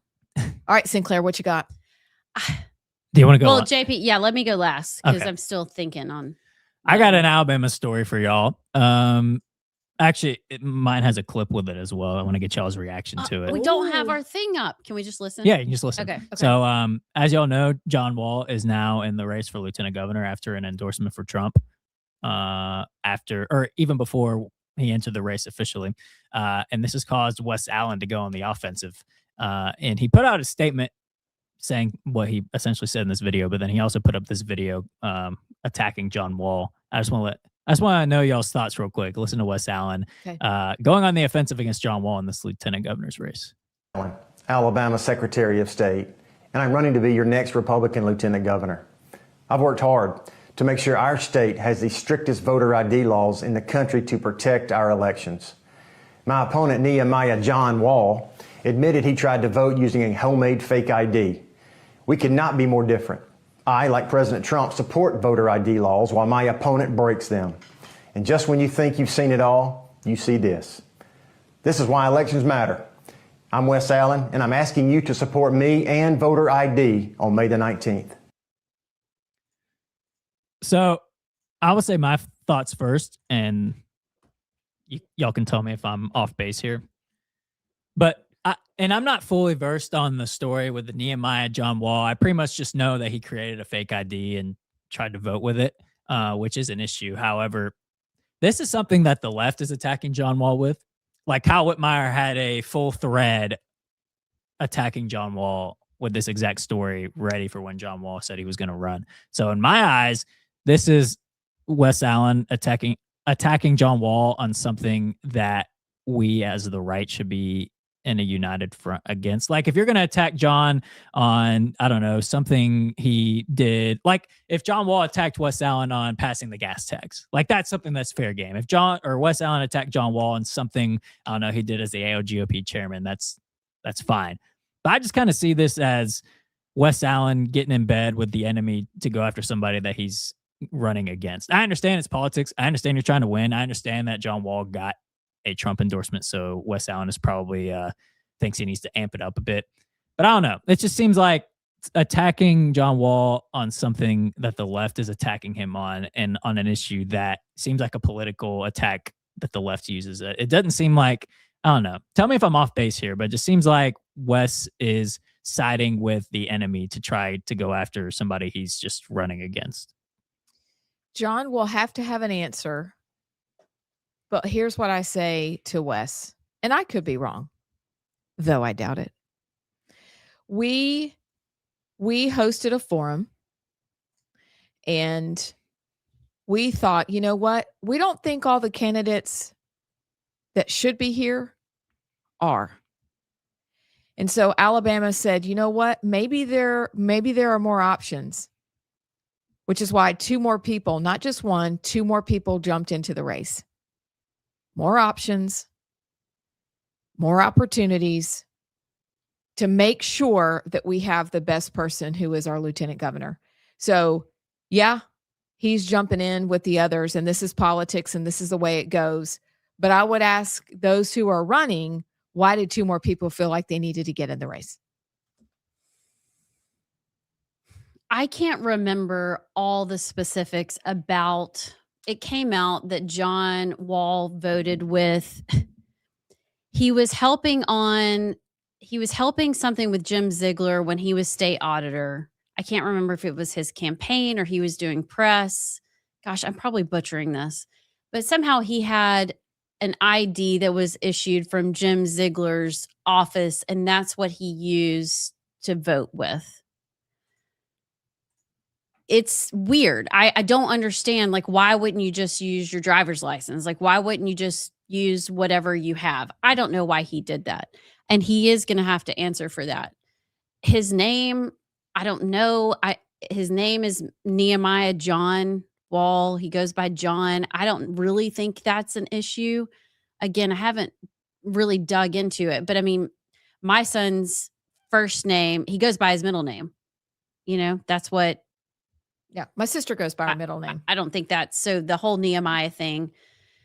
John does have some questions he's going to have to answer. And I would think, though, that he wouldn't get into this race if he knew they were insurmountable. But yeah, the voting ID thing was weird. I don't think Wes is being a leftist, though, because you have to, if you have somebody that's the head of your party and you have somebody that's running for an office, I mean, you're not above the law, you know, and whoever allowed him to vote with that, they didn't think they were breaking the law or they wouldn't let him vote with it. Do you know what I'm saying? So I don't think Wes Allen is wrong in questioning. I think it's maybe a little tacky.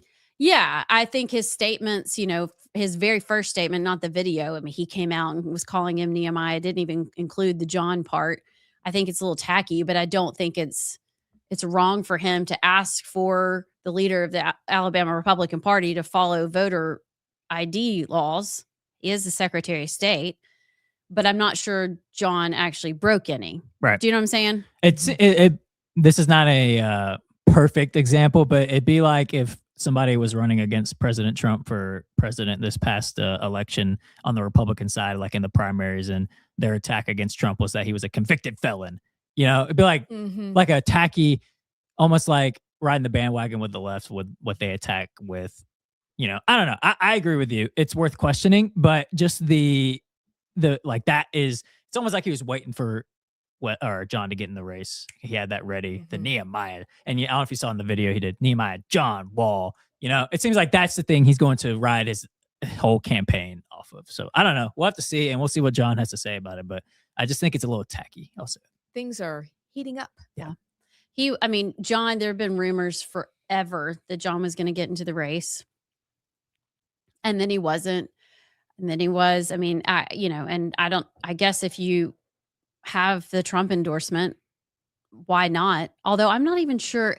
He's coming on the show tomorrow. So we will have John Wall's first interview since he has gotten the Trump endorsement. So we'll be able to ask him some of these questions. I don't have a time yet. So we'll see if we can get to the bottom of it. But I'm sure Wes Allen was waiting on that as Secretary of State, and you start hearing rumors that somebody's going to run against you. You've got it in your back pocket. I just have to think that John probably has an answer for it. And maybe we'll get it tomorrow. Yeah. Have to wait and see. Real quick, you got one, Allison? Yeah. It's funny. It has to do with that. I'm curious what y'all think. So everybody, again, is going after John Wall. 1819 put out an article by Daniel Taylor. I can't click on that. Where did it go? And lieutenant gubernatorial candidates accuse Wall of self-promotion using ALGOP chairmanship to gain Trump endorsement.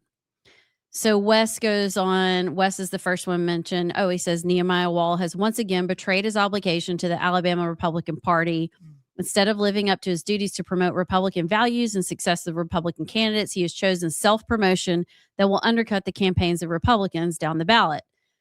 Rick Pate, who is the current agriculture commissioner, said, obviously, John got in that position to know Trump's folks because I and others on the state executive committee elected him chairman.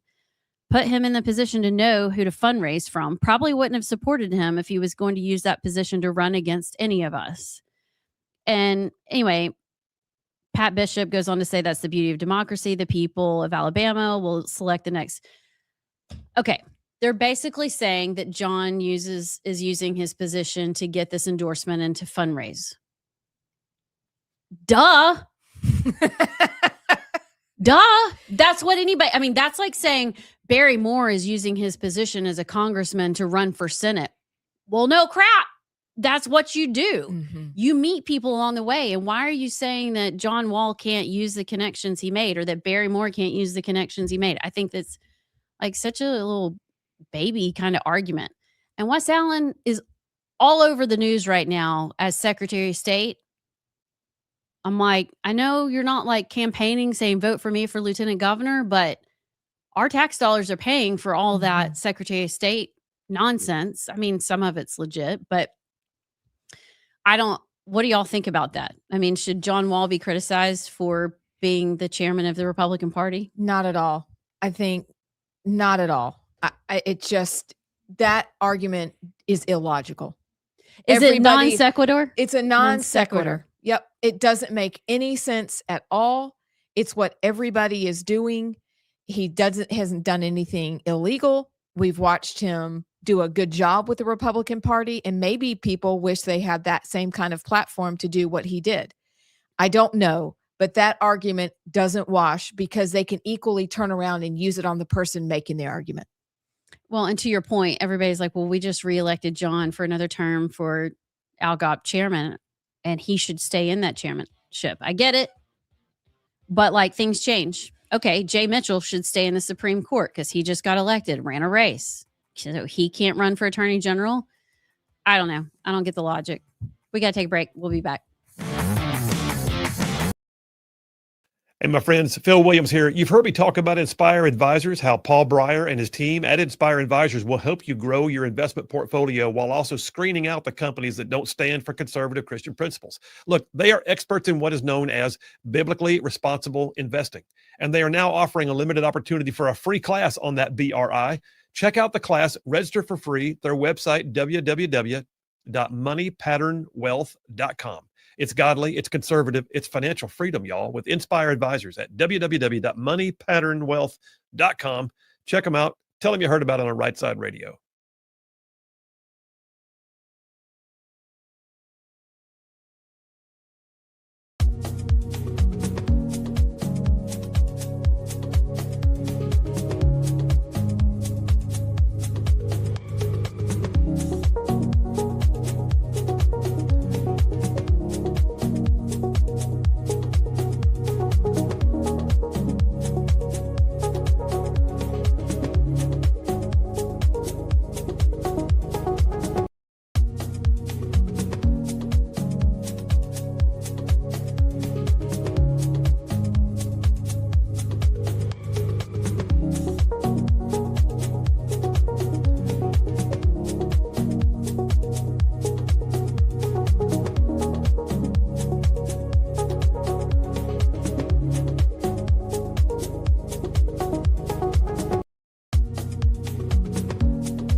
Welcome back to Rightside Radio, wrapping up a Monday. We've had quite the Monday. We've talked about all the things today.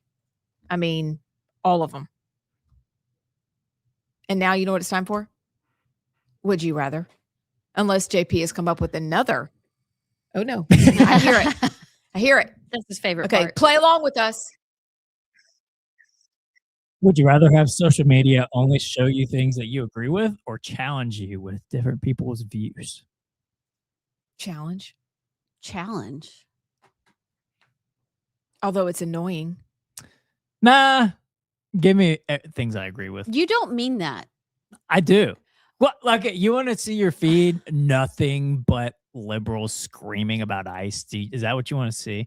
Like, you can take that stuff. It's okay.